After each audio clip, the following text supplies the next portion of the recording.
In this video, I'm going to show you how to add a PDF link in Google Sheets. If you find this video helpful, please consider to like this video and subscribe to my channel. In saying that, let's just jump straight into the video.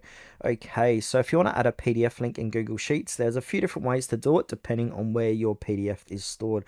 Now, in this tutorial, I'm going to be using Google Drive. Now, what we need to do is open up Google Sheets and also Google Drive for this to work. And now go ahead and upload your PDF to your Google Drive. So I'm just going to come over to recent. I should have a PDF inside of here I can use for this demonstration. All right, here it is here. So history of the solar system. Now from here, we want to go ahead and click on the three dots and click onto share. Now, if there's no share here, and then we want to go ahead and click on share. Now from here, it's going to say share whatever your PDF is.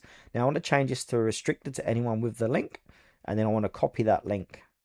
Then from here, I want to come back to my spreadsheet. Now select the cell where you want the PDF link. Then right click on the cell and choose insert link. And then go ahead and paste that link in, and you can go ahead and give this a name. And then click apply. And now once you click onto it, I just done it quickly, it's going to come over and open up that PDF.